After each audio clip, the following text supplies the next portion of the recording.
wabarakatuh. Om Swastiastu, Namo Buddhaya, salam kebajikan. Perkenalkan, nama saya Teh Salomi Olga Gracia Bawotong, kelas A6, semester pertama Prodi Ilmu Keperawatan, Universitas Pembangunan Indonesia. Bahasa Indonesia terbentuk pada tanggal 28 Oktober 1928.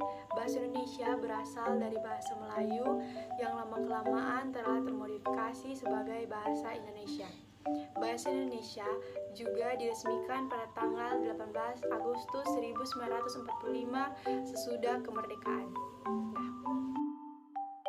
Kedudukan bahasa Indonesia. Bahasa Indonesia berkedudukan sebagai bahasa nasional dan bahasa resmi negara. Bahasa Indonesia juga menjadi bahasa pemersatu negara karena di negara kita ini, negara Indonesia, memiliki banyak beragam bahasa. Fungsi bahasa Indonesia. Bahasa Indonesia berfungsi sebagai bahasa resmi kenegaraan. Artinya, seluruh kegiatan kenegaraan yang diselenggarakan harus menggunakan bahasa Indonesia. Yang kedua, bahasa pengantar pendidikan. Contohnya seperti kita melakukan pembelajaran di sekolah, dari sekolah dasar sampai ke tingkat yang lebih tinggi, itu harus menggunakan bahasa Indonesia. Yang ketiga yaitu bahasa komunikasi tingkat nasional, yang artinya di setiap kepentingan perencanaan harus menggunakan bahasa Indonesia, yaitu sebagai bahasa penghubung. Yang selanjutnya bahasa media massa. Teman-teman bisa melihat saat ketika di TV ada berita, semua menggunakan bahasa Indonesia. Bahasa media massa ini saat penyampaian berita harus menggunakan bahasa Indonesia yang baik dan benar. Yang kelima yaitu bahasa pengembangan dan pemanfaatan ilmu pengetahuan dan teknologi. Sebagai lambang kebanggaan nasional, bahasa Indonesia merupakan ungkapan perwujudan kita terhadap bahasa Indonesia. Yang selanjutnya, kekuatan hukum.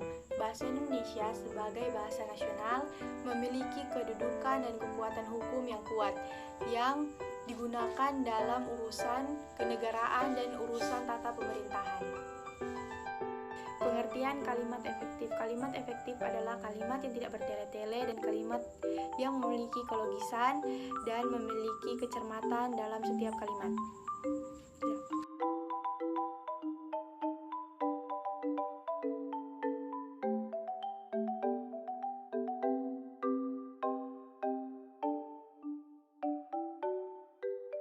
Abjad adalah huruf yang berurutan seperti A besar, A kecil, B besar, B kecil, C besar, C kecil, dan seterusnya. Huruf vokal adalah huruf yang melambangkan vokal dalam bahasa Indonesia seperti A, I, U, E, O. Yang selanjutnya huruf konsonan. Huruf konsonan adalah huruf mati.